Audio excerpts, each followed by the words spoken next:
Olá, boa noite. Damos início, então, a mais um ABC das Mães para vocês. Lembrando, hein, gente, nosso encontro todas as quintas-feiras aqui na TV Mais, a partir das 20h30. E todos os dias, 24 horas por dia, 7 dias por semana, lá nas redes sociais do ABC das Mães, que eu vou passar para vocês agora. Se você chegou, ligou aqui na TV e ainda não conhece as redes sociais do ABC das Mães, então anota aí. Tem o grupo no Facebook, só colocar lá ABC das Mães, responde as suas perguntinhas, que você tem a sua entrada garantida lá no grupo para usufruir, sabe do que, gente? De descontos nas melhores empresas em produtos e serviços aqui do ABC.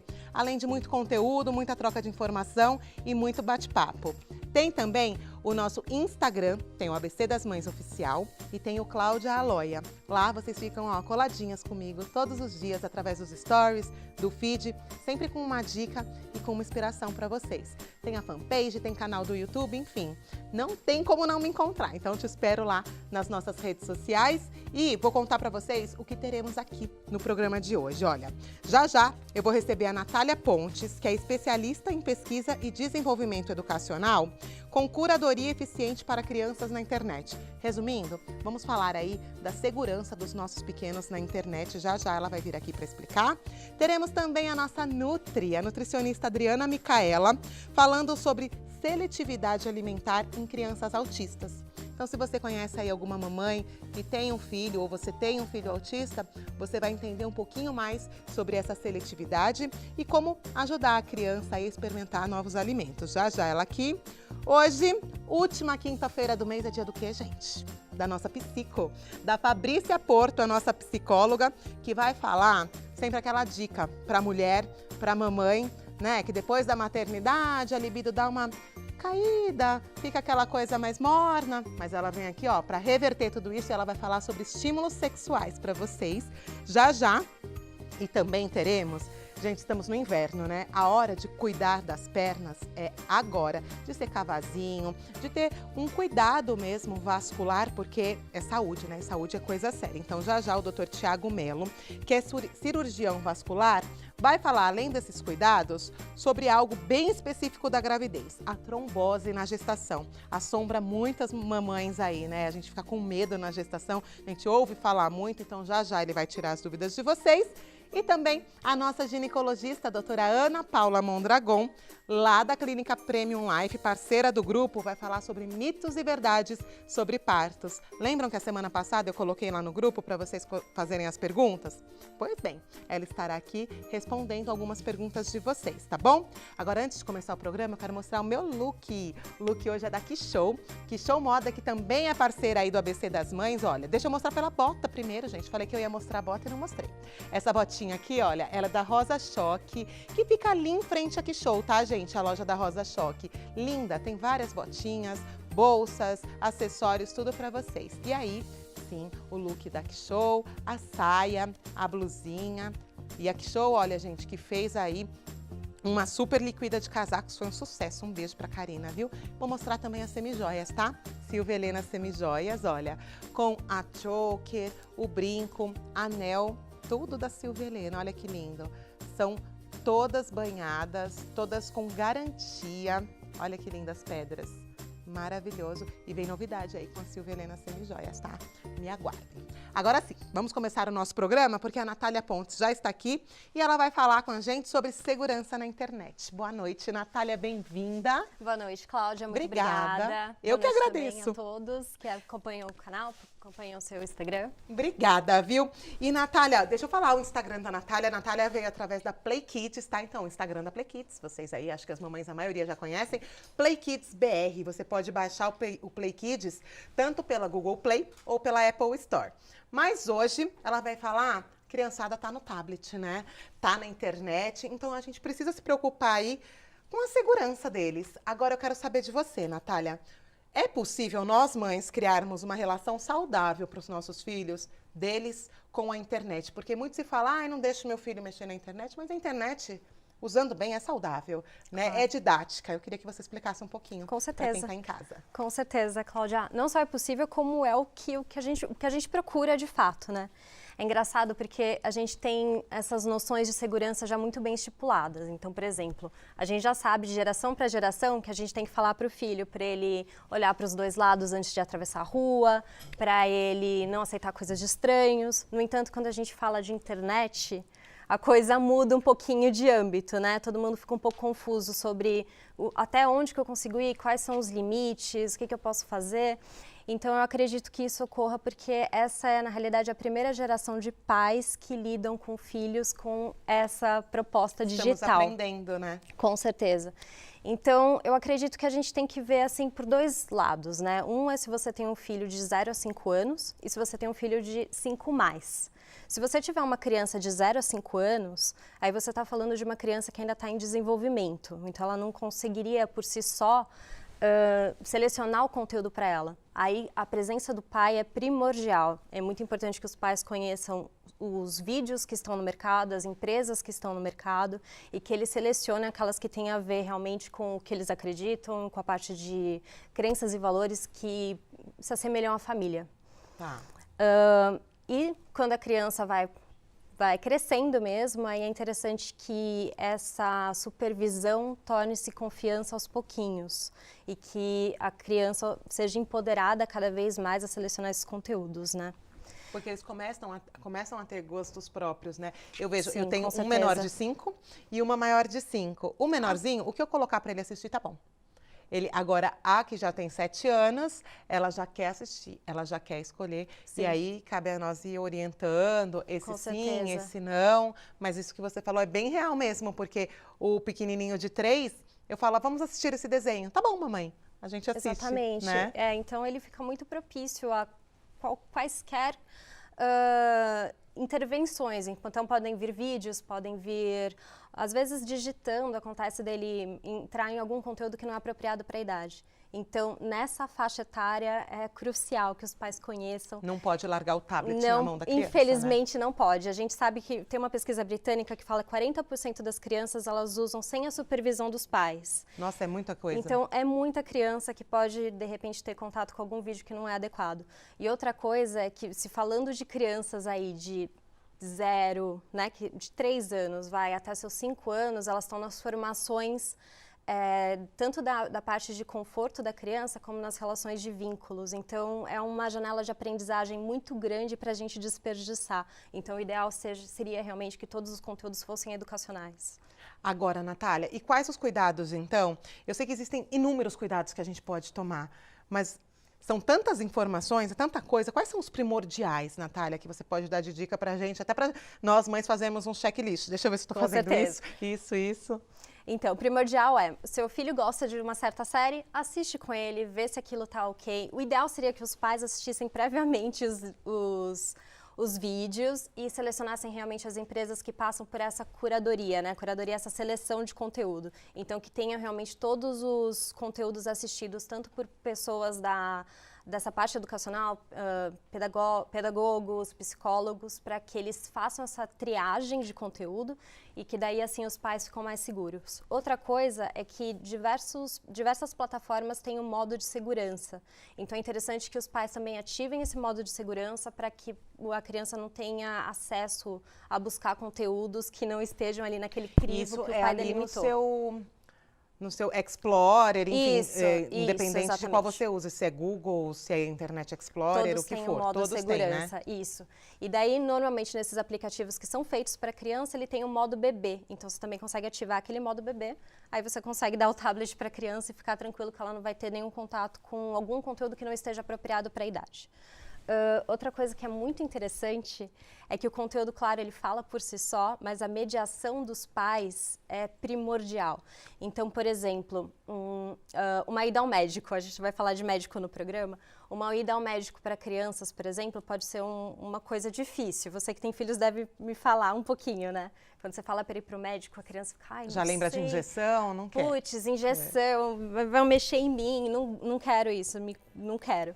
E daí é interessante que daí os pais podem usar algum vídeo que tem algum personagem que vai fazer essa ação, que vai para o médico, e usar aquilo como uma ambientação de uma conversa que ele vai ter com a criança. Então, isso cria ainda mais força, né? Ainda mais aprendizado para a criança do que se ela assistisse o vídeo por si só. Eu acho isso Então, muito são legal. alguns É o que eu cuidados. falo para as mães. Às vezes rolam alguns debates lá no grupo sobre deixa assistir YouTube, Lucas Neto, ou não.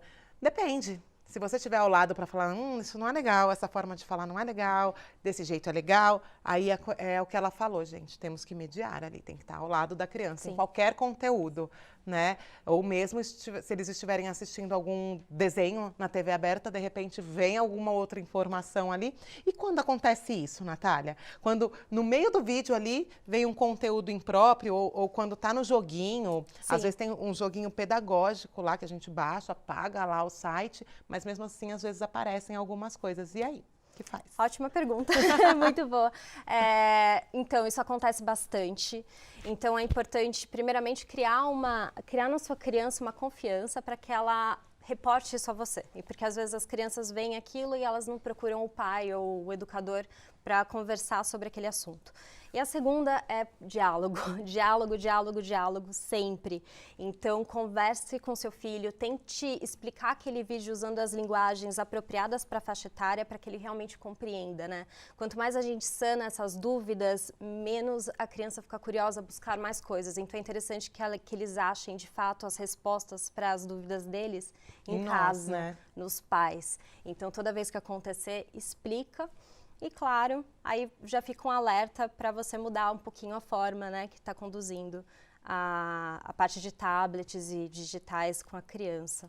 Agora, Fabiana, eu vejo na internet tem muita fantasia, Sim. né? E para os pequenos é difícil eles conseguirem distinguir o que é fantasia da realidade. Sim. E você acha que, da mesma forma, nós pais temos que estar sempre ao lado e falando, olha, isso não é assim, e abrindo o jogo mesmo para eles, como que a gente faz essa intervenção neles no que é fantasia, do que é realidade? Porque às vezes parece tão verdade que até eu acredito, eu falo, nossa. Pois é, né? Isso é difícil para a gente. Aliás, isso até puxa um assunto para a gente conversar um pouquinho depois que eu terminar essa resposta.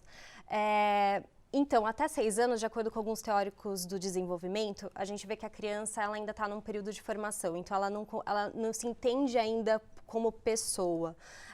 A parte dela como pessoa ainda está muito misturada com o mundo. Então, para uma criança até 6 anos, essa fantasia, ela é muito tênue a diferença entre fantasia e realidade. Tá. Então, é importante a gente ir ponderando, isso aqui aconteceu no desenho, isso aqui acontece na vida real, e aos pouquinhos a criança, automaticamente, junto com o desenvolvimento dela, ela vai colocando cada coisa na sua caixinha. Mas, mais uma vez, é muito importante que o pai e educadores, eles expliquem, né, eles pontuem para a criança, porque é assim que ela vai fazendo a formação dela mesmo. Sim, cabe a nós pais, então é que a gente sempre Sim. repete. Fiquem ao lado, fiquem em cima, especialmente nos menores de 5 anos. Agora, a gente falou assim, quais são os cuidados que nós temos que ter com a internet, mas a internet, gente, claro, inspira cuidados, a gente tem que ter cuidado. Mas e os benefícios? São vários, né? Então eu queria que a Natália falasse dos benefícios da internet, porque muito se fala, internet para criança pequena, não, melhor não deixar. Mas tem muitos benefícios e a Natália vai pontuar alguns, né? Com certeza. Na realidade, a internet é mais um meio de informação. Então, assim como a gente tem os livros, a gente tem a televisão, a gente tem a internet. Então, assim, bem usada, tudo isso consegue transmitir muito conhecimento socioemocional, intrapessoal da criança, para ela se autoconhecer mesmo, conhecimento de campos diversos. Então, ela pode aprender o início de alfabetização, identificação de letrinhas, tudo isso através dos jogos. Raciocínio lógico é uma coisa que dá pra gente explorar muito, diversos jogos, como aqueles bem tradicionais, como quebra-cabeça, pintura, ligue pontos, a criança já consegue fazer no tablet, e isso já impulsiona essa parte de raciocínio lógico. Inclusive, tem um estudo da BBC, que eles falam que a coordenação motora de algumas crianças que já utilizam tablet, elas acabam aumentando. Isso vem por causa de neuroplasticidade. Então, a criança, quando ela faz aqueles movimentos, por mais que sejam menores, ela consegue um controle do movimento melhor para aqueles movimentos que são chamados coordenação motora fina. A coordenação... Nossa, Isso. gente, que então, legal! É muito interessante. A OMS, ela indica 1 hora por dia E então é legal a gente manter essa 1 hora, né, até com crianças até 4 anos, porque é importante que a criança tenha outros estímulos, mas definitivamente a tecnologia ela vem aí para agregar muita informação para a criança. E depois dos 4 anos, quanto que eu posso deixar? Aí você já pode aumentar para 2 horas, não tem problema.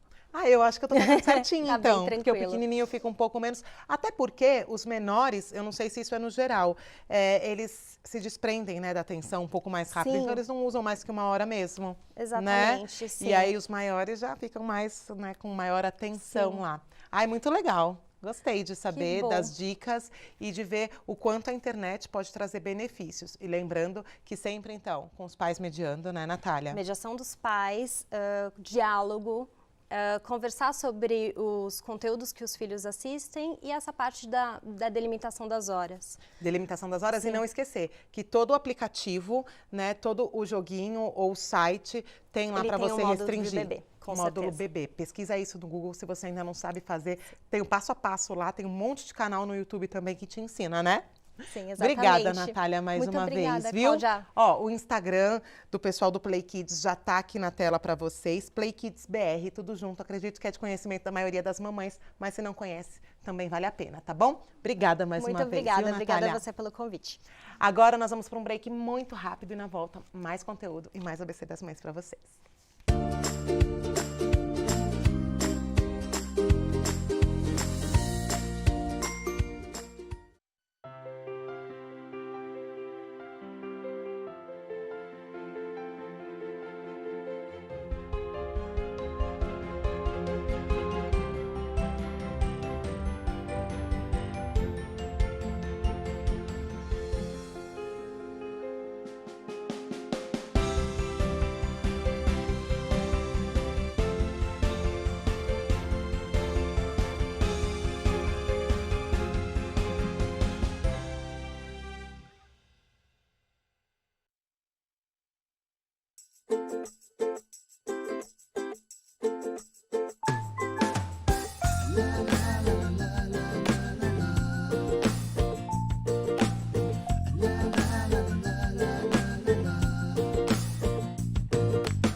Voltamos com o ABC das Mães e agora a minha convidada é a Adriana Micaela, que é nutricionista materno-infantil.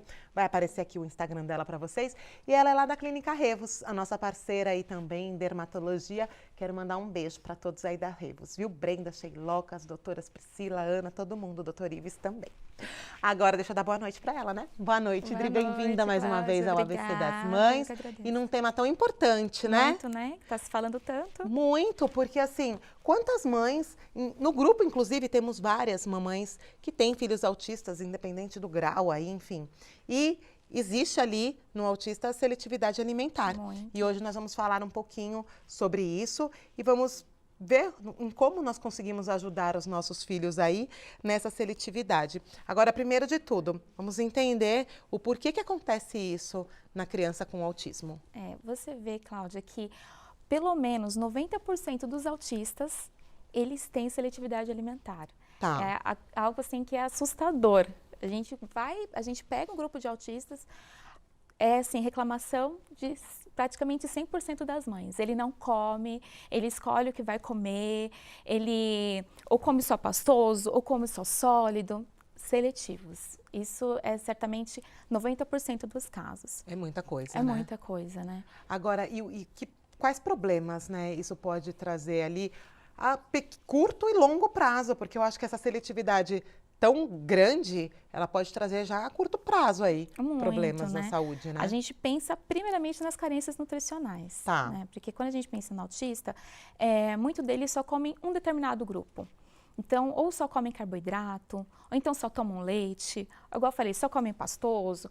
Então, vai ficar com falta de nutrientes, né? Então, a gente pensa que o organismo do autista, ele já é um organismo totalmente desequilibrado. E sem vitaminas, sem minerais, com falta de nutrientes, esse desequilíbrio aumenta. Então, a gente sempre vai pensar na carência nutricional que isso pode estar ocasionando para o autista. Mas também tem aquele autista obeso, né? Que por só comer ou só o carboidrato, comer alimentos de alto valor calórico, alta quantidade de gordura, acaba ficando obeso. Isso é bem comum no autista. Isso pode ocorrer, Cláudia, porque eles são inflexíveis, então eles gostam muito de rotina. Então, o alimento tem que ser o mesmo, o prato tem que ser o mesmo, os lugares de se alimentar tem que ser o mesmo. Então, eles não gostam de mudança. Tá. Então, esse é uma característica deles. Eles podem ser inflexíveis ou então pode ter problema com o sensorial. Então, é sempre uma mesma textura, ou então o mesmo sabor, o mesmo cheiro, a mesma cor de alimentos. Eu tenho pacientes que só comem amarelo, né? Ah. Eu tenho pacientes que só comem um tipo de grupo de alimentar. Então, assim, pode ser por conta da questão sensorial, de textura, de sabor, de cheiro, o visual. Isso é bem comum para eles.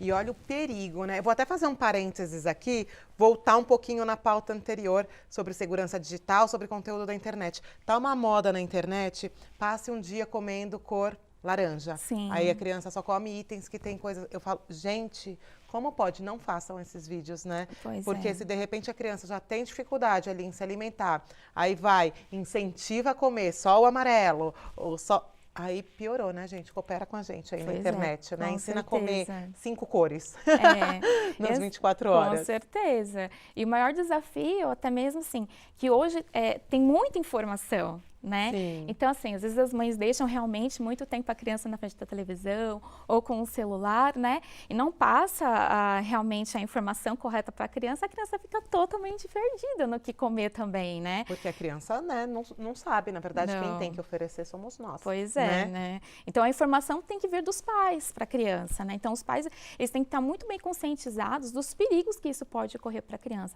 Sendo autista ou não, né? A gente está Claro. falando do autismo aqui, mas isso no geral. Agora, Adriana, e quais profissionais? Eu entendo que sim, né? Então, a criança com autismo deve ir ao nutricionista, mas quem mais pode ajudar a criança com autismo a conseguir experimentar novas texturas, novas cores? Porque isso é verdade. Eu estive até com uma menininha esses dias e ela tinha autismo, ela não conseguia pôr a mão na slime, Sim. por exemplo, porque ela não conseguia encostar naquilo. Sim. E quem pode ajudar eles, até para complementar aí a ajuda que a nutricionista vai indicar quais os grupos são necessários para aquela criança, naquela faixa etária. Mas e aí, para ajudar ele com essa textura, a aceitar, a sair dessa rotina, né, que eles gostam?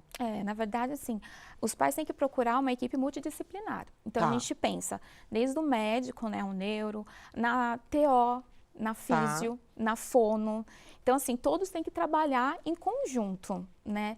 É o correto ter protocolos de atendimento para essas crianças, para todo mundo falar a mesma língua, né? Sim. Então, assim, todos têm que estar envolvidos para fazer com que essa criança coma, né? Então, as TOs, as terapeutas ocupacionais, elas têm um papel fundamental nessa questão. As fisioterapeutas, as fonos, né? Então, tem que estar na equipe inclusas para ajudar essa mãe a fazer com que essa criança coma. Agora, Adriana, e para as mamães que estão assistindo em casa, as mamães de crianças autistas ou não, crianças às vezes que têm alguma seletividade alimentar, quais são as suas dicas, então, para que a gente consiga introduzir novos alimentos, novas texturas na alimentação dos nossos filhos? Que eu tenho certeza que tem um monte de mãe de cabelo em pé e cabelo branco que a criança não come, que eu acho que é a nossa maior queixa na maternidade. O que você dá de dica para nos ajudar, então? Tá. Primeiro, falando do autista, a família tem que se conscientizar que não é uma frescura. Porque eu já recebi alguns autistas que as mães falam assim, ele não come porque ele não quer. Não é porque ele não quer. Tem algumas características envolvidas, né? Tem problemas envolvidos com isso. Então, não é porque não quer. Então, tem que conscientizar a família toda, né? Porque, às vezes, a mãe pode achar que seja um problema, mas a avó não. Tá. O pai não. Então, começa primeiro em conscientizar a família inteira que há um problema e que é grave. E que por ele não se alimentar, ele pode ter carências nutricionais e agravar ainda mais o quadro de autismo, né? Tá. Então, primeira coisa, conscientizar a família. Outra dica também é a organização. Porque ninguém gosta de comer num lugar bagunçado, né? Então, ninguém gosta de comer num lugar onde tem briga. Então, se não tem conscientização, na hora da refeição vai ter a briga, vai ter a confusão. Porque a criança não vai querer comer. E aí a mãe vai brigar, o pai vai brigar, E a aí avó ele vai brigar. terminar associando que comer tem briga, não é Sim, legal, sim, né? com certeza. Então, assim, primeira coisa, se a criança não quiser comer, não forçar, tem que começar por isso. É não forçar e ter um ambiente saudável na hora da alimentação. Né? Então, isso assim, é o essencial para a criança querer fazer parte daquele momento de refeição. Que seja algo agradável, então, para ele. Que seja agradável. Tá. Né? E fazer com que a criança também, isso é para todos, não só autistas também, mas fazer com que a criança participe desse momento de preparo da refeição. Tá. Então, lavar legumes, ajudar a baterem, que for um bolo, uma torta, a colocar a mesa, entendeu? Fazer com que ele participe desse momento. Fazer com que ele se prepare para a hora da refeição. Então, a partir do momento que eu falo assim, fulaninho, vamos lavar as mãos para comer? Então, ele já vai se ligar que vai ser o momento que ele vai se alimentar. Então, vai lavar as mãos, vai colocar a mesa. Então, ele já vai conseguir ter a percepção que é a hora da refeição, que é a hora que ele vai sentar para comer. Já entra na rotina ali que nós falamos que eles gostam, né? Rotina. Porque se você tiver uma rotina de que vai comer, tem que lavar a mão antes, ou assiste determinado desenho, Sim, enfim, sim. inventa aí a sua rotina da sua casa. Sim. E aí do mais é oferecer, né, Adriana? Oferecer, não pode deixar de oferecer para a criança. Algo muito importante, não tem como você oferecer para a criança se você não come também. Tá. Então, não tem como a mãe oferecer uma salada para a criança, mas se a criança olhar para os pratos e não ver ninguém comendo, não ver o pai comendo, por exemplo. Então, a criança vai falar, por que eu tenho que comer se ele não come? Né? Então, assim, tem que se partir eu preciso comer para ele comer também. Não tem como oferecer algo se todos da mesa não está também comendo. Então, começa por aí. E sempre está oferecendo, sempre está ofertando. Tem aquelas crianças que, igual eu falei, que só comem pastoso. Então, é muito difícil, porque tem essas crianças que só comem pastoso, geralmente elas têm problemas com ruídos. Então, elas não gostam de comer o sólido, porque o barulho incomoda. Tá. Né? Então, o que a mãe pode estar fazendo? Então, só come pastoso? Então, se hoje ele só come um purê, então amanhã ela vai fazer o purê com um pouquinho mais de pedaços. E aos poucos, né? Gradativamente. Aos poucos. Tá. Não é assim de uma hora para outra do purê passar para batata. Vamos pensar assim, porque ele não vai aceitar, né? Outra dica também é fazer com que se a criança coma um alimento, vamos pensar, ele só come batata palha. Então, qual outro alimento a gente pode deixar parecido com uma batata palha que ele possa aceitar, né? Então, a gente sabe que se a gente rala a cenoura e coloca ali numa fritadeira, e aí ela vai fritar e vai ficar parecida com a textura da batata palha. Então, pode ser que ele comece a aceitar também, né? Olha que legal essa dica. A mãe tem que ser criativa, Cláudia. A mãe tem que ser criativa, seria interessante todas as mães fizessem algum curso de gastronomia, alguma coisa assim, não gastronomia, mas culinária, que pudesse aprender a fazer preparações para os filhos autistas. Porque às vezes a gente pensa só no básico, Sim. né? E eu vejo às vezes vídeos de pãozinho com espinafre, Sim. bolinho de arroz com os legumes, tanta coisa tem, né? Se a gente for parar para ver e observar, é verdade. Pois é. E assim, o autismo também é muito por temperos. Então, às vezes, ele não gosta do tempero da mãe, mas gosta do da avó. Então, vamos lá trocar as figurinhas. Por que ele come a sua comida e a minha não? O que você coloca que eu não coloco, né? Então, tem toda essa relação também. Tem muito disso, criança. Eu já trago congelado da minha mãe o molho dela de domingo. Que os meus filhos gostam do dela. Fala, o seu não tá muito bom. Eu tenho aquelas crianças que só comem pão. Só come Tá. pão, só come pão, só come pão. Então, o que a gente faz? No meio do pão, coloca um pedacinho pequenininho de queijo, bem pequenininho, né? E aí, se ele aceitou, vai aumentando e assim vai gradativamente, né? Nada tem que ser assim de uma hora para outra, mas aos poucos inserindo os alimentos. Sempre partir do alimento que ele goste, né?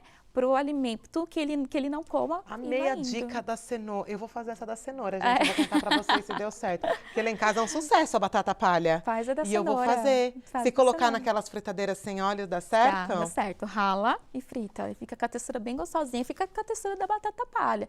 E eles aceitam super bem. Tanto Olha artista como é como legal ter a artista. orientação de um nutricionista, gente, É, não é? é. Eu vou começar a marcar de lá no consultório, viu? Isso, vai lá. Tirar essas Demorou. dúvidas. Aí depois, sabe o que eu faço, gente? Divido com vocês nos stories. Pois Ou é. vocês marcam também e vão, porque é legal, às vezes a gente marca tantos médicos, É. né, e a saúde começa aqui, ó, que a Pois gente é. come, né, Pois que é. a gente toma. E, Cláudia, assim, as mães, às vezes, também elas se preocupam muito com a questão nutricional. A gente tem que se preocupar, lógico, né, que conta da carência.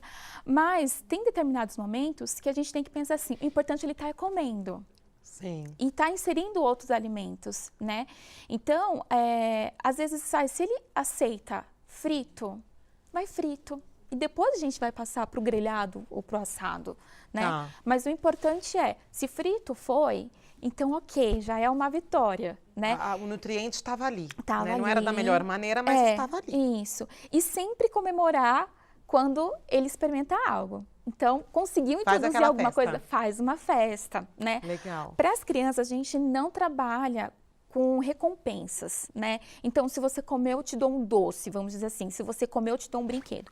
Para crianças que não têm autismo, a gente não trabalha dessa forma. Mas para autista, sim.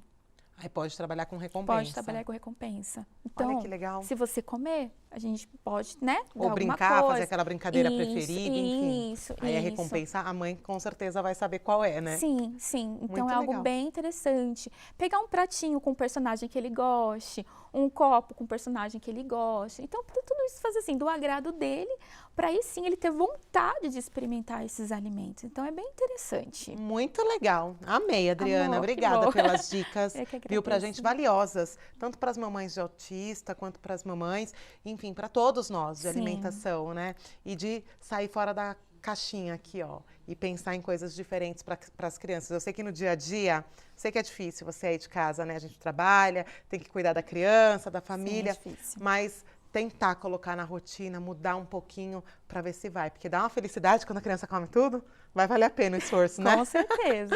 Obrigada, Adriana, Eu que mais uma agradeço, vez por ter Cláudia. vindo, viu, Eu ao que programa. agradeço, imagina. Gente, agora mais um intervalo super rápido e na volta mais ABC das Mães para vocês.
Voltamos aqui com o ABC das Mães dessa quinta-feira. E vocês lembram que toda última quinta-feira do mês, quem vem ao programa? A nossa psicóloga, a doutora Fabrícia Porto, que é especialista aí em falar sobre o quê, doutora? Fala aí pra mim. Sexualidade.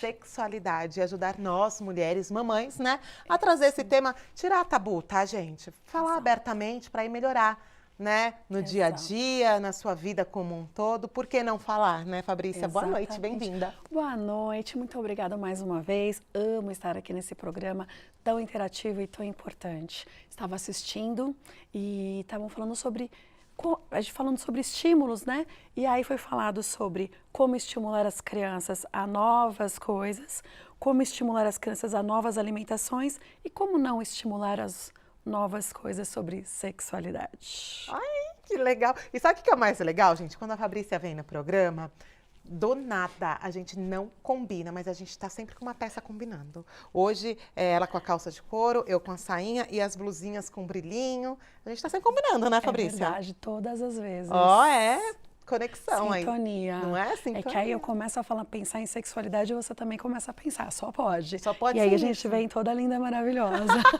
Aí a gente vem aqui e traz conteúdo de qualidade para você colocar aí no seu dia a dia e, de repente, desmistificar, falei a palavra certa agora, algumas coisas que não precisam, né, ter aquele peso todo. Eu tive no grupo, Fabrícia, vou começar por isso, tá? Eu tenho certeza que vocês que estão assistindo aí, se vocês são do grupo do ABC das Mães, primeiro, comenta aqui comigo e compartilha, tá? A nossa transmissão, se você está vendo pela TV+, para levar o nosso conteúdo para o maior número de pessoas, porque é importante. E lá no grupo, teve uma mamãe que escreveu: ai, eu quero dar uma pimentada no meu casamento, e eu quero procurar uma casa, né, de encontro de casais, enfim, para fazer esse estímulo, né? Agora, você acha que esse tipo de estímulo é saudável para o casamento? Depende da pessoa, depende da personalidade, porque, pelo que eu entendi no post, ela viu isso como uma saída para o casamento dela, que estava numa rotina, né? E ela queria mudar, enfim, queria melhorar, porque ela estava triste naquele casamento. Então, você acha que é uma saída? Pergunta difícil, né? A gente está aqui para isso, né? Fazer pergunta difícil. O que eu penso em primeiro lugar? Ela está buscando um novo estímulo, ok. Agora, qual a forma da gente buscar um novo estímulo? Existem diversos. E aí, quando a gente pensa em troca de casais, ou foi casa de swing, né? Foi que foi isso. falado. Tá eu vi vendo? esse Ela post. é mamãe do grupo, a Eu Fabrícia, ela super sabe tudo. acompanho. Então, primeiro acho que a pessoa precisa estar preparada. Ela precisa, de fato, psicologicamente, pensar, eu quero isso? Porque se eu for fazer para o outro, eu já vou dizer, não faça. Porque isso pode ser muito prejudicial ao casal, não só para ela, né? Tá. Estou disposta mesmo? Como vai ser isso depois? Como eu vou me comportar diante desse contexto todo? Tá. Né? Porque às vezes é um fetiche de um deles e não do outro. E eu sempre falo, para ter o sexo saudável, ambos precisam estar na mesma sintonia, aceitar. Então, se a mulher, o homem, o parceiro, os parceiros, né, estão dispostos, estão convencidos de que isso vai ser legal, tudo bem. Agora, se um não tiver, não. Agora, eu me perguntei muito quando veio o post e, de uma certa forma, eu pensei, as pessoas estão buscando novos estímulos. E isso é um fator importante. E isso é legal. Por quê? Porque quando a gente fala em sexo casual, é legal porque você se veste, você se produz, você imagina. Antes mesmo de chegar no lugar, a pessoa já está até excitada, né? Agora, quando a gente fala em casamento, que é o nosso foco, o nosso público maior, casamento com crianças, etc., os estímulos somem. Tá lá de meia. Né?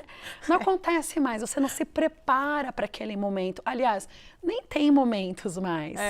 Então, foge os estímulos. Então, assim, isso, de uma certa forma, eu achei bacana, porque estão buscando novos estímulos. E por que não? Né? Eu até comentei de fazer em lugares diferentes. Sim. E essa semana me veio uma paciente que se separou e conheceu uma pessoa, estava saindo com essa pessoa, e aí ela teve um relacionamento íntimo dentro de um estacionamento. de um mercado, não vou dizer qual. E ela super amou. Foi algo extremamente diferente que ela nunca fez na vida dela, né? E isso ficou muito marcante para ela. Então, assim, poxa, por que não mudar algumas coisas? Claro que tem que tomar alguns cuidados, né? Não vou incentivar as pessoas. Aí no mercado, né, gente? De repente a gente passando ali e fala, oi, mamãe do grupo, tudo bem, né? Não dá. Né? Mas mudar um pouco a rotina, né? Na verdade, é esse o objetivo. Né? Exatamente. E ela falou, foi muito rápido, mas foi muito intenso e foi muito bom. Então, E olha que ela era casada, se separou, Exato. e no casamento isso nunca aconteceu. nunca. Tá vendo, gente? Pode acontecer no casamento, não precisa, Por que né? não? Não precisava, não precisava ter chegado ao fim, terminado, enfim, a gente pode mudar antes, né? Pode Exato. inovar antes, sair da rotina antes, tudo Então não antes. precisa ir também aos extremos, como nós estávamos falando na casa de swing. Por que não outros estímulos extremamente legais e que vão sendo no dia a dia? A pessoa espera ficar naquela rotina de sempre, o sexo já começa do mesmo jeito, das mesmas formas, no mesmo horário, no mesmo lugar, nos mesmos dias. Isso é que é Nossa, ruim. tem casal que tem dia da semana, eu não sei como eles conseguem, né? Tipo, hoje é o dia. É e aí difícil. vira uma obrigação. Não é E legal. aí é ruim, não é legal, né? Há uma necessidade desse casal repensar a logística e mudar algumas coisas. A gente muda nosso estilo de roupa. Você se veste igual do que foi uns 3 anos atrás? Não. Você mudou. Por que tem que continuar o sexo igual? Tudo tem que mudar. Então também tem que mudar as coisas dentro do sexo, senão fica muito chato. E aí perde o interesse mesmo, e aí Perde. cai naquela rotina, e aí tudo começa a desandar. E tem uma outra questão. A gente falou de diversidade aí em diversas questões, né? Então, nós falamos de alimentos. Se eu como todos os dias aquele mesmo alimento, não perde a graça? Perde. Eu preciso comer coisas diferentes. Eu preciso comer, de repente, lugares diferentes. Porque também cansa. Então, na sexualidade, isso também precisa ser de formas diferentes, lugares diferentes, horários diferentes. Há uma necessidade. Porque tudo é um estímulo, né? Agora, quando a gente fala de estímulo, é tão diferente para homem e para mulher, né? Muito. Como trabalhar esse... Porque a expectativa do homem é uma, né? A da mulher é outra, às vezes. Nada a ver, o oposto. Como a gente equilibrar um pouquinho essas diferenças e ficar bom para todo mundo? Difícil, né? Difícil. Primeiro, os homens precisam compreender melhor as mulheres compreenderem melhor os homens, né? Que Então- essa é uma grande dificuldade já. Os homens são de Marte, as mulheres são de Vênus. No modo geral, a mulher gosta de palavras mais sensuais. Tá. Os homens gostam de palavras mais diretas ao ponto, né? Tá. Então já começa por aí. Então, o homem, ele precisa ouvir, de repente, palavras que vão direto mais ao ponto. Então, a mulher, ela pode não gostar de ouvir, mas ela pode falar. E o homem, ele pode achar que não tem tanta graça a palavra mais sensual, mas ele vai entender que a mulher vai gostar mais da palavra sensual. Mais do que a palavra... E o estímulo, então, verbal, aí Exato. vai. Assim, é legal, é um estímulo também. Então, o falar, o ouvir também entra como um estímulo nessa coisa toda. Entra. Então, tem que ter... Olha só, gente, que dificuldade. Tem que ter lugar. E tem que falar direito as Tem coisas. que ter um calma. cheiro também. Ai, cheiro Hoje eu também. perguntei na academia para as minhas amigas, qual o maior estímulo para cada um de vocês? Tá. E uma delas falou assim, ai, o cheiro. Olha que legal. Legal. Então, isso também é bacana, né? Qual o cheiro que me agrada? A outra respondeu, a pegada. Gostei, né? E cada um tem o que gosta mais. E aí você também pode dizer isso pro parceiro, né? O que eu gosto mais? Tem que falar, né? Também não Tem adianta só que. esperar do outro, querer que o outro adivinhe, né? Não vai dá. adivinhar. E mulher tem muito disso. Por que eu tenho que falar? Ele não pode descobrir. Querida, ele não vai descobrir. Fale. Homem é muito direto ao ponto. Mulher é que gosta de toda a fantasia, de criar histórias. Homem não, ele quer ir direto ao ponto. Fazer e acabou. Só Tá. que eles também têm que entender que como a mulher gosta da fantasia de toda a história, ele também tem que criar toda a história e fazer essa fantasia, né? Por que não, deitado na cama, ele contar uma historinha simulando como pegaria ela naquela noite? Tá. Tá estimulando? Tudo é estímulo, então. Tudo é estímulo. Quando é um sexo casual, a pessoa ela já vai preparada para. Quando você está junto, você tem um reforço imediato a qualquer momento. Então você deixa para lá. Você precisa falar quero, porque senão ele está aqui. Entende? Então, por exemplo, eu tenho chocolates à vontade para eu comer aqui. Qualquer hora eu como, não tem problema. Tá aí. Agora, eu não tenho e de repente você veio e trouxe aquele melhor chocolate da face da terra. Eu vou querer comer agora. Entendi. Então, se eu ficar pensando, poxa, aquele chocolate, aquele chocolate, aquele chocolate, eu vou ter mais vontade. E também tem uma outra coisa, sabe, Clau? Quando algo é a bom... Fabrícia vem com esse negócio, tem uma outra coisa, eu já fico com medo. Fala. Quando é bom, eu quero de novo. Entendi. Então, ambos precisam dizer, será que tá bom ou tá meia boca? Porque senão aí não vai ficar afim de novo. Nem um pouco. Ó, gente, é hora de compartilhar esse vídeo, marcar os coleguinhas. Marca todo mundo aí, porque as dicas são valiosas. Tem uma outra coisa, vamos lá. Qual? Eu tenho presenciado muito dentro do consultório e tenho visto os homens querendo ser um machão dentro de casa, mas ao mesmo tempo eles querendo ser o filho, né? Tá. Querendo Aí ser eu fico cuidados. pensando, será que dá prazer ter que transar com esse filho? Com essa pessoa que tem esse papel de filho dentro de casa? Tem que pensar nisso, é verdade. Não precisa ser um machão, mas também o filhinho que quer ser cuidadinho, não dá prazer. Que quer comida no pratinho, na boquinha. E é uma linha muito verdade tênua, isso. porque nós, mães, temos um instinto maternal. Então, a gente quer cuidar também. Qual é a diferença entre cuidar e ser só um agrado, um mimo, quando não há obrigação? Eu ponho o prato na comida para você de vez em quando, agora todos os dias virou obrigação. É papel da mãe, não da mulher. É verdade. Olha, gente, se a gente for parar para refletir tudo, né? É verdade. A toalha, de repente a mudar roupinha, um detalhe no dia, uma coisinha. já muda. Isso. Já muda porque tem que ter os papéis muito definidos da mulher, porque o homem também não quer transar com a mãe. Se tiver só o papel da mãe dentro de casa, ele também não vai se sentir estimulado. Tem que ser a mulher e tem que ser o homem. Então, que papel que eu estou exercendo dentro de casa, né? Se o meu filho de 4 anos, eu já pego a roupa e falo, filho, se troca. Por que eu tenho que pegar a roupa do meu marido e falar se troca? Não, né? Sim. Você pode pegar. E muitas vezes o meu filho de 4 anos pega dentro do armário, né? Mas tudo bem. Então, mais mocinho ainda. Mas mocinho, como assim? Então, esses papéis precisam ser muito bem definidos, porque isso ajuda. É o dia a dia, não é só o momento. Ai, não tô com vontade hoje. Mas o porquê que você não tá com vontade hoje? Como está a tua semana, o teu dia a dia? E outra coisa que eu escutei, eu até vou falar para você falar sobre esse tema, onde você está colocando a sua libido, o seu desejo. Às vezes você está jogando tudo no seu trabalho ou em outra coisa, que não ali no seu relacionamento, né? Tem que prestar, tem muita coisa, né? Tem. Agora, Fabrícia, vai, pra gente finalizar, que eu adoro as finalizadas da Fabrícia. Para nós, mulheres, agora vamos esquecer um pouco os homens, deixa eles para lá. Pra gente se estimular, né? Pra eu conseguir começar a pensar e chegar, legal, em casa, à noite. Então, me dá 3 dicas, vai, pra gente fazer a partir de amanhã, todos os dias eu vou fazer isso e à noite eu vou chegar melhor. 3 dicas para eu aumentar o meu estímulo.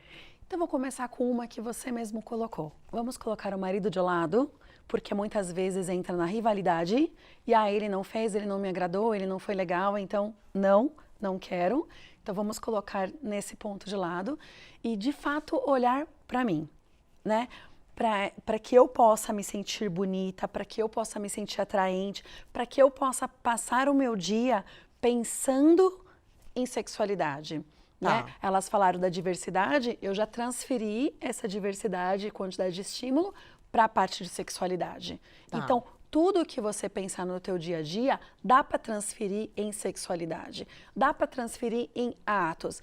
Você pode estar dançando e falar assim, poxa, essa música daria para dar uma brincadinha, né? Você pode comer alguma coisa e falar, poxa, isso daqui eu podia comer junto com ele, sensualizando.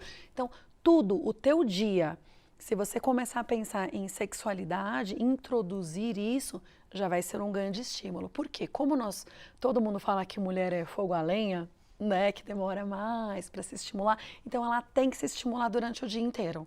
Pensar o dia Pensar inteiro, o dia então. inteiro, é. Ai, gente, ó. Conversar com as amigas, falar besteira nesse sentido, besteira, coisas Entrar no interessantes. grupo, saber as novidades, saber o que a outra tá fazendo. Eu tenho certeza que teve um monte de mulher que foi estimulada com aquele post. Sim. Não é? No mínimo Porque- pensou alguma coisa. Deve ter sido. É, porque lá foi falado de diversas situações. E algumas explicaram super o que era casa de swing, né? Sim. E aí não, e não algumas precisa necessariamente fazer, né, gente? Às vezes lê Exato. alguma coisa, entrar Elas na falaram, fantasia. olha, eu fui lá só pra ver, eu fui lá só tive relação com meu marido, eu fui só lá só para os outros verem eu fazendo alguma coisa. Então, de repente, você não precisa ir até o lugar. Esse ambiente ele não precisa ser direto Real. estímulo. É. Você pode adaptar ele para você. Imaginar. E trazer esse estímulo, a imaginação é tudo. Né? Como a menina falou, a criatividade é tudo. Nós, mães e mulheres, temos que ser criativas. Ai, gente, criatividade, então, para nós. Agora, exercício pra semana pra vocês, hein? Qualquer coisa vocês me chamem no direct pra gente falar bobeira. Isso é Né? bom. Pra gente estimular. Exato. Adorei. Obrigada, Obrigada. Fabrícia, mais uma vez. Te espero na última quinta-feira de agosto agora, né? Exato. Com mais sexualidade pra vocês. Obrigada mais uma vez, Muito viu? obrigada, boa noite. E vamos se sentir sexys, sensual, todas, semana inteira, ok? Obrigada. Mês inteiro. Obrigada. Ela linda assim, falando, né, gente? Até dá um... Ai, vou fazer igual. Bom, vou para um break rápido, mas antes eu quero chamar para vocês a dica da Coop. Tá acabando a promoção, então corre para garantir suas férias merecidas. Quer levar o melhor para o seu bebê e concorrer a uma viagem tamanho família? Então vem para o Festival do Bebê Coop. Na promoção Férias Merecidas, a cada R$ 60 em compras de produtos participantes, você concorre a uma viagem para um resort no Nordeste e vale compras de R$ 400 todos os dias.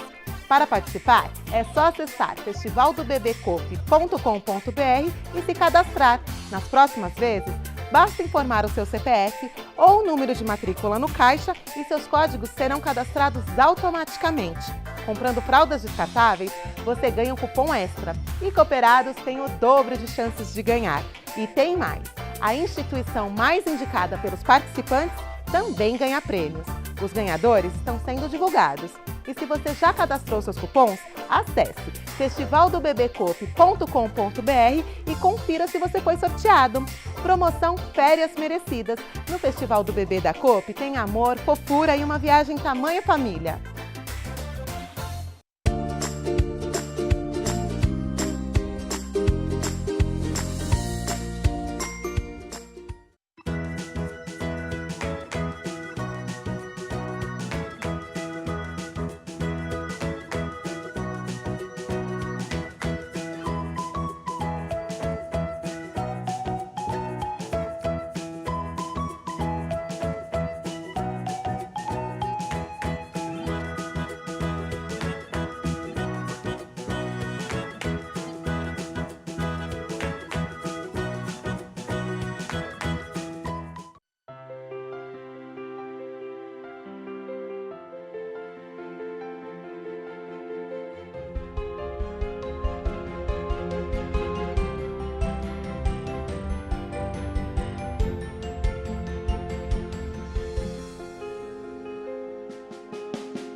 e hoje eu tenho o prazer de receber o Dr. Tiago Mello. Vou deixar o Instagram dele aqui, tem 300 mil seguidores já, viu, gente? Ele dá várias dicas todos os dias, que eu bem fossei lá antes de trazê-lo aqui ao programa. E ele é cirurgião vascular. Deixa eu cumprimentar aqui o doutor. Boa noite, bem-vindo. Obrigado, Cláudia. Boa noite. Boa noite a todo mundo. Obrigada por ter vindo. E num tema tão importante, gente, porque nós vamos falar sobre o risco de trombose na gestação. Toda vez, né, toda mulher grávida tem um fantasminha ali, tem aquele medo de desenvolver a trombose na gestação. Então, primeiro eu quero perguntar para o doutor se a gestação por si só já é um estado em que a mulher corre o risco maior de ter trombofilia. A gestação, ela não é tão simples quanto se pensa, né? Pensando a parte vascular em si, você aumenta a chance de ter trombose, sim, durante a gestação. Por alguns fatores específicos da gestação ou por agravamento de outros fatores que a paciente tinha antes e não apareciam antes da gestação. E durante acaba aparecendo mais. E na gestação, acredito que é pelo aumento de peso, né?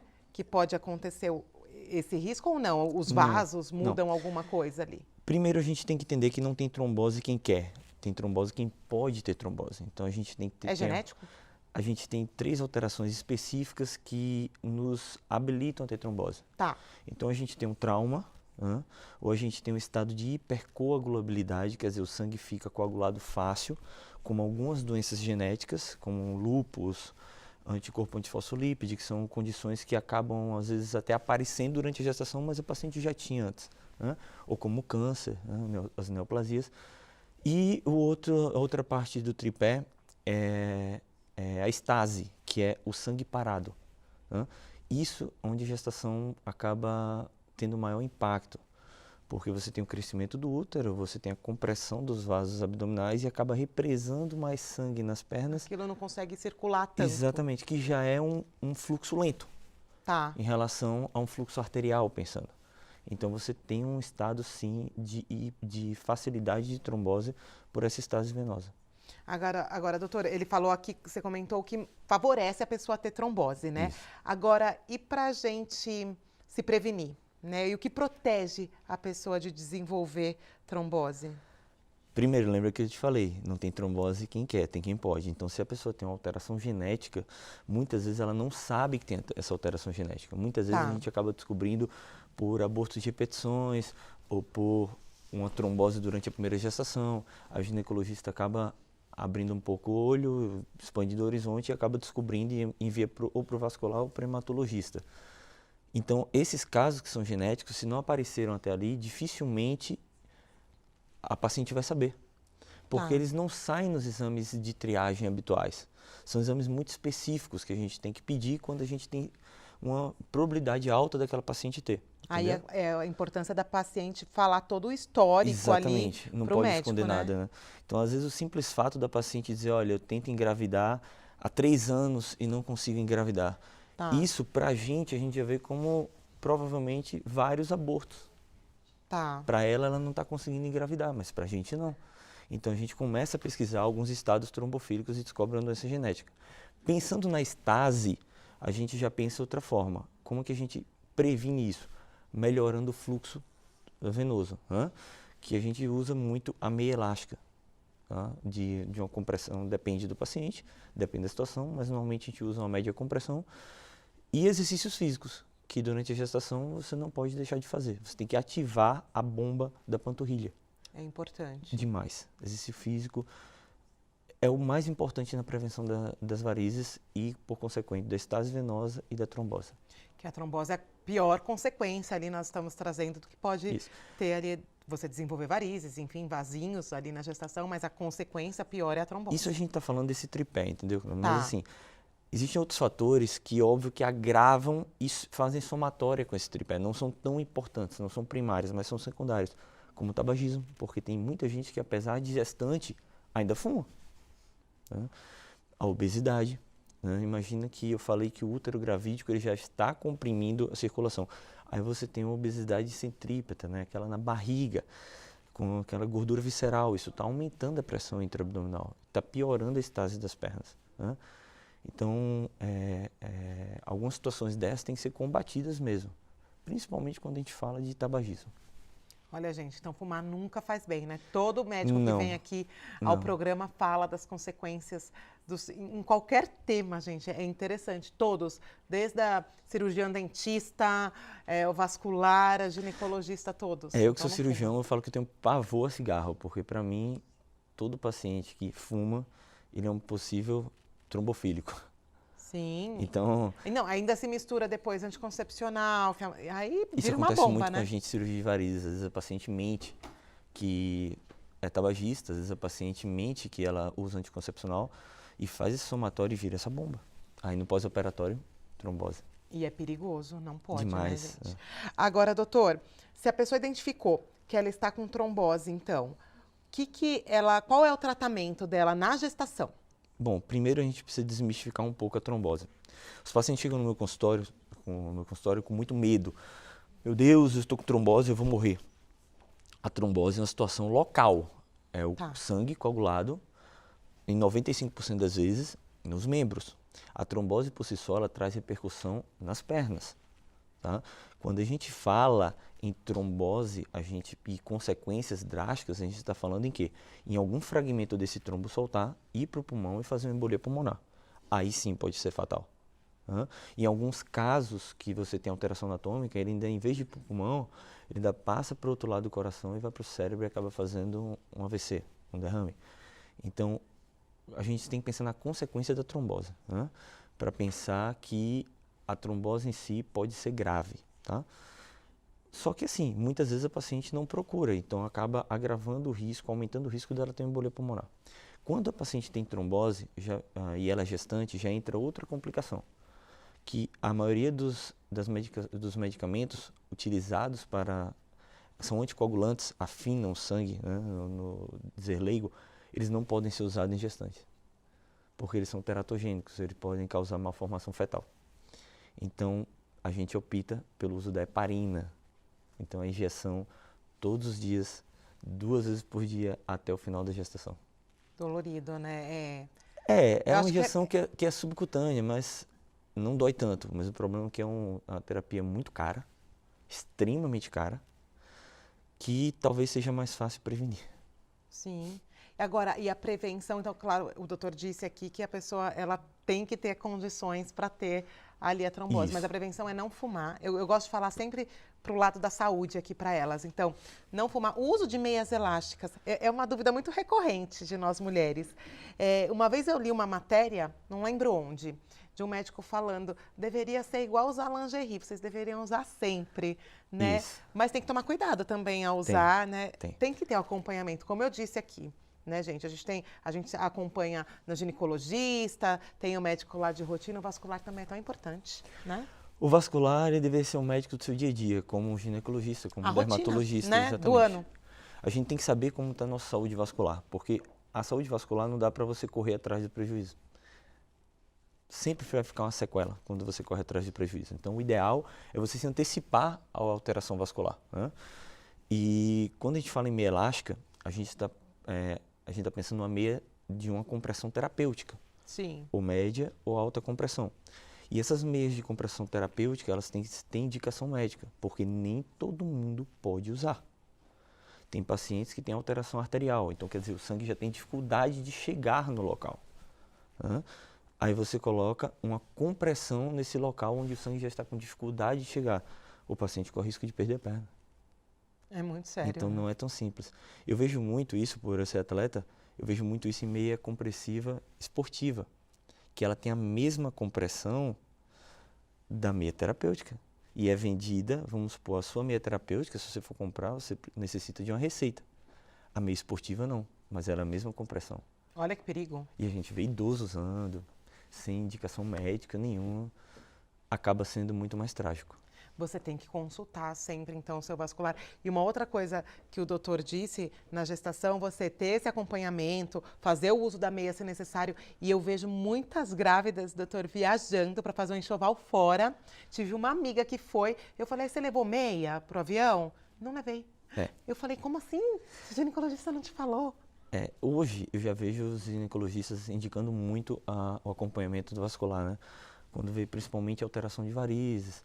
Então eles já começam a dividir essa responsabilidade. Quando eu vejo fazendo enxoval fora, alguns amigos meus vão, tem que usar meia e tem que respeitar algumas coisas. Não é que não pode fazer. Pode. Tudo pode. Às vezes não deve, mas pode. Mas podendo, a gente tem que ter alguns cuidados, né? Que a gente pode causar a síndrome do viajante, que é a trombose durante a viagem. E na hora da movimentação, esse trombo fragmenta, vai para o pulmão e faz embolia pulmonar, que é o que acontece, né? Isso pode ser com qualquer pessoa. Qualquer pessoa, não necessariamente a gestante. Agora a gente tem que entender que a gestante tem um dos tripés afetado, que é a estase. Aí você está colocando um período prolongado de estase a mais, né, numa paciente que já é trombofílica. Então a chance dela ter uma trombose nesse voo não é grande, mas ela está aumentada. Não é que ela vai ter, mas está aumentada. Então existem algumas terapêuticas que a gente ajuda a amenizar esse estado, tá? Ou até anular esse estado. Com medicamento, com meia, mas é individual, isso depende muito da paciente. Tem que consultar sempre o seu médico, Com tá, gente? certeza. É coisa séria. Nós trouxemos o doutor aqui para alertar mesmo referente a esse tema. Não adianta você fazer o seu pré-natal bonitinho, eu acho que tem que ser uma equipe multidisciplinar na sua vida, né? Você tem o seu ginecologista, tem a nutricionista, tem o vascular. Eu divido muito a culpa disso dos médicos com os pacientes. Ontem até eu estava fazendo uma postagem em relação a isso no Instagram, que eu estava comentando que os médicos eles vendem muito a cura, né? Muito o tratamento. E esquecem um pouco de vender A prevenção, a prevenção. né? A saúde. E hoje em dia, eu acho que com tanto de informação que a gente tem, internet, TV, eu acho que também o paciente também não pode simplesmente dizer que eu desconheço. Muito difícil, né? É tão fácil mexer no WhatsApp, é tão fácil mexer no Facebook, Tem que por se que não no informar, Google? né? Exatamente. E quando a gente pensa nessa divisão da prevenção, a gente pensa, pô, mas o paciente também, ele sabe que ele tem essas varizes, ele sabe que ele vai viajar para longe, porque ele não procurou. Então, muitas vezes ele quer procurar, mas fica com aquela, mas eu vou gastar para passar numa consulta, para ele dizer o que eu talvez já saiba, mas o tratamento depois é muito mais caro. Sim, por isso tem que se cuidar antes. Ai, quero agradecer. Obrigado. Obrigada. Gente, depois eu vou mostrar nos stories aqui a consulta com o doutor, depois eu vou passar tudo para vocês, tá bom? Que eu vou bem lá me consultar, vou viajar, vou para Sabe que cirurgião vascular tem um problema, ele fica olhando para as veias das pernas. Deve ver a parte feia toda lá, mas beleza, a gente depois fica, ó, zero pro verão. Obrigada, viu, Obrigado, doutor, por ter vindo ao programa, por ter esclarecido aqui e orientado um pouquinho aí as nossas mamães. Obrigada mais uma conte vez. comigo. Contato dele, gente, o Instagram passou aqui na tela para vocês, tá bom? Agora eu vou para mais um break rápido, vai compartilhando o nosso programa aí e eu já volto com ginecologia para vocês.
Voltamos com o ABC das Mães e agora vamos trazer a nossa ginecologista parceira, a doutora Ana Paula Mondragon, que é ginecologista e obstetra, para falar sobre os mitos e verdades sobre o parto. Deixa eu dar boa noite aqui para a doutora Ana Paula. Boa noite, bem-vinda ao programa. Boa noite, Clau. Obrigada pelo convite de novo. Eu que agradeço. E, gente, deixa eu lembrar que a doutora Ana Paula, quinzenalmente, né, doutora? Isso. Porque tem as duas Anas, tá, gente? Isso. Tem a doutora Ana Paula Mondragon, que é essa doutora que está aqui no programa hoje, e tem a doutora Ana Paula Tarzitano, as duas, né? Uma semana cada uma, elas se revezam. A doutora Ana Paula fala sobre ginecologia e saúde da mulher, e a doutora Ana Mondragon fala sobre obstetrícia. Então, a gente segmenta ali toda sexta-feira muito conteúdo para vocês. Às vezes a gente troca um pouquinho, vai na quarta, mas eu sempre aviso e sempre subo ali online para vocês fazerem as perguntas e conhecerem um pouquinho as doutoras, tá bom?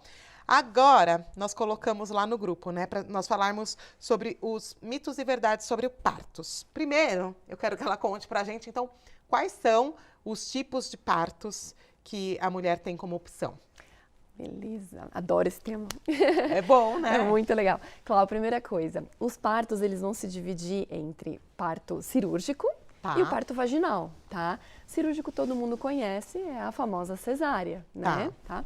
Agora, dentro dos partos vaginais, nós vamos ter o natural, o normal, o de cócoras, o na água e o parto fórceps. Parece muita coisa, né? 5 partos. Vamos diferenciar rapidinho. Tá. Parto natural é aquele que a paciente não tem nenhuma intervenção. Então, ela não vai receber anestesia, ela não vai receber aquele cortezinho, ela não vai receber ocitocina, nada. É um natural. Parto normal é vaginal também, mas a paciente já recebe intervenções. Então, ela pode ter a ajuda da ocitocina, pode receber anestesia, esporadicamente, se necessário, aquele cortezinho embaixo, tá? O parto de cócoras se refere à posição de cócoras como tal, tá? O parto aquático na água é o que é feito dentro de uma banheira, obviamente preparada para isso, tá? E o parto fórceps, que é o parto com aquele instrumento de ferro que é introduzido na vagina para ajudar a cabecinha do bebê a sair. Que é para ajudar, né? Isso, é para ajudar. Agora, doutora, muito tem se falado sobre cesárea humanizada. Eu queria a sua opinião sobre isso. E é possível, realmente, né? Real, a mulher ter a opção de ter uma cesárea humanizada? Então, Cláudia, importante assim, primeira coisa, as pessoas confundem muito. O parto humanizado, elas acham que é um tipo de parto. Não, parto humanizado não tem nada a ver com um tipo de parto. Humanizar é um processo, a humanização do parto. Então, por isso mesmo que você falou, você pode ter uma cesárea humanizada, claro. Humanizar é o quê? É levar em conta as vontades da paciente, respeitar as vontades da paciente. Respeitar aquele plano de parto, né? Às vezes muitas mulheres fazem o plano de parto. Então dá para ter uma cesárea humanizada? Dá, Cláudia. Hoje, graças a Deus, dá sim. Os médicos estão tendo cada vez mais consciência com relação a isso. Então a gente abaixa a luz um pouco, fala menos, porque a gente tem muito hábito de conversar, às vezes até botar o papo em dia, mas nessa hora a gente fala menos para respeitar a paciente. O bebê, assim que nasce, vai para o seio da mãe se ele estiver em boas condições. Hoje em dia existem em alguns hospitais um campo que é transparente aqui na frente da mamãe. Então a mamãe levanta a cabeça e vê o nenê saindo da barriga dela. Antigamente, antigamente isso não existia, hoje já existe. Ai, gente, será que eu vou ter que ter outro bebê? É sacanagem que a mãe era sempre a última, né? Era. Todo mundo via e a mãe não. Sabe o que eu me lembro até hoje, gente? É a primeira, né, a Maitê. O Gabriel já esperava, já mais ou menos sabia como ia ser. Mas eles estavam lá, né? Eu fui cesárea, ela estava sentada, estourou minha bolsa, 37 semanas e tal. E, de repente, eles estavam lá mexendo na minha barriga, porque você não sente nada, você só sente aquele cheirinho de churrasco. E aí, de repente, eu escutei Eu falei, meu Deus, tem alguma criança aqui, né? E era minha filha. E assim, nossa, e foi a maior emoção do mundo, mas eu não esperava. Sim. Porque eu achei que fosse demorar ainda um pouquinho. Eu tava ali, sossegada, sim, né? E de repente ela já chorou. E aí meu marido lá atrás, assim, quase desmaiando. É injusto. A mãe, né, que passou por toda a gestação, é sempre a última. Né? Exato. Vai ver, todo mundo vê e a mãe ficava. E eu comecei, porque você fica imóvel ali, eu fiquei assim, meu Deus, cadê? E na hora que eu consegui, finalmente, isso demorou, 10 segundos, tá, gente? Mas é que quando a gente tá ali, parece uma eternidade, né? Ai, sim. E aí que eu consegui sentir aquele cheirinho, aquela coisa. Imagine se eu tivesse esse campo de visão, que máximo, que ideia maravilhosa. Parabéns para vocês que trouxeram isso, né? Com certeza. Ai, vamos continuar aqui, me empolguei. O que mais, doutora, então, para trazer esse parto humanizado, esse respeito para a mãe? As pacientes gostam muito hoje de colocar, exemplo, ter uma música, né, específica na hora da gestação, é o que a gente chama o playlist do parto, né? É importante, porque isso te traz memórias, te traz calma. Agora, acho que o mais importante de tudo para um parto humanizado, seja ele normal ou cesárea, é o teu acompanhante do lado. Tá? Existiam algumas maternidades no passado que não deixavam a paciente ter um acompanhante. Isso é muito injusto com a paciente, coitada. Então, o ideal é ela ter ao lado quem ela quiser. O acompanhante pode ser a doula, o acompanhante pode ser o marido, a mãe, a sogra, quem ela escolher. A pessoa que vai trazer para ela calma naquele momento, que vai trazer conforto para ela. Isso acho que é o mais importante. Olha que legal, e é tão especial, né? Com certeza, é inesquecível. Muito. É Eu o lembro seu dia. do cheirinho, aquele cheiro nunca sai da minha cabeça não sai, assim, o primeiro cheirinho quando a criança vem para perto de você, mas dos dois. O humanizar é isso, é tornar a mulher protagonista do próprio parto. Sim. A protagonista é ela. Independente, Isso. se for parto normal, parto natural, cócoras, aquático, o que for. Não isso importa as vias de parto. Importa a sua saúde, a saúde do bebê e o respeito com você. Ser o que você quer, aquele momento seu. Com certeza. Né? Agora, uma outra dúvida que é recorrente no grupo, eu vejo as mamães perguntando. Eu acho que foi até a pergunta do post que eu coloquei para saber aqui das dúvidas delas. Quem já teve uma cesárea? Pode ter depois um parto normal ou fica mais complicado? Quem já teve uma, 2 cesáreas? Existe uma sigla para isso, VBAC, que seria em inglês, né? Vaginal Birth After Cesarean, o parto normal após a cesárea. Pode, com certeza não só pode como deve. É uma coisa que o nosso país, graças a Deus, está começando a estimular. Nós temos um índice muito alto de cesárea no Brasil e isso tem que ser mudado, tá? Então, o que a gente está fazendo? Cada vez tentando estimular mais a mulher, tá? Ter uma cesárea antes, desde que tenha sido, como a gente fala, uma cesárea segmento corporal, aquela cesárea típica, normal, não influencia na próxima via de parto, tá? Lógico, vão ter critérios de cesáreas, tá? Como você falou, fez cesárea porque a Maitê estava sentada, a gente dá preferência ao parto cesárea, não que seja necessário, mas a gente dá preferência. Agora, se teve uma cesárea, não tem problema. Estudos bem recentes comprovam que até 2 cesáreas você tem os índices de rotura uterina muito parecidos, tá? Ai, não me fala isso, que eu já vou querer então até. Agora, o terceiro já aumenta muito. Eu já tive 3 cesáreas. 3 cesáreas, assim, não que a gente diga não dá para fazer parto normal. Até dá, mas a gente não tenta. O risco é muito grande, sabe? Agora, se ela teve até 2 cesáreas anteriores... Até você pode tentar. Os índices, hoje em dia, mundiais, comprovam que são muito parecidos. A rotura uterina, tanto com uma cesárea, tanto com 2. Honestamente, aqui no Brasil, todos os obstetras têm preferência de fazer parto normal após cesárea com uma cesárea só. 2, a maioria ainda tem muito medo. Por conta dessa ruptura uterina, né? Exatamente, porque durante as contrações, ali onde foi feita a cesárea, cria uma fragilidade dessa parede. E conforme contrai, pode romper. E isso é um risco de vida enorme, tanto para a mãe quanto para o bebê. Aí não vale a pena o risco, né, gente? Às Exato. vezes a gente quer. Eu quis muito ter parto normal. Eu sempre conto para elas no grupo. Eu fui até 42 semanas, praticamente. 41 mais 4 dias, né? E eu não entrei em trabalho de parto. O meu colo do útero estava grosso, como eles falam, né? Não estava fino. Sim. Eu não tinha meio centímetro de dilatação, nada.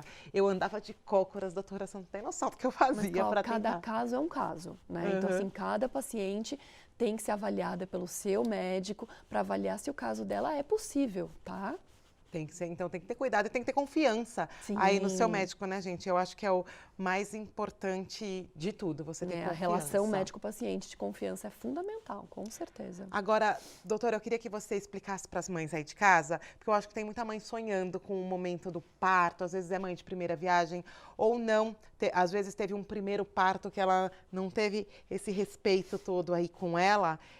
Eu queria que você orientasse as mães que nos assistem a como que elas podem chegar lá na frente com sucesso e ter o melhor parto para aquela ocasião, independente se ela sonha em ter normal e de repente for cesárea, vai ter que ser a melhor para ela. Sim. E vai ter que ser um momento especial. Então, quais as dicas que você dá para ela? A primeira dica é informação, tá? Então, eu acho que assim, a gestante, logo a partir do momento que você teve aquele positivo na sua mão, você tem que se munir das maiores armas que você pode ter, que são a de conhecimento, tá? Então, assim, ler, como o doutor tinha falado antes, a gente hoje tem acesso.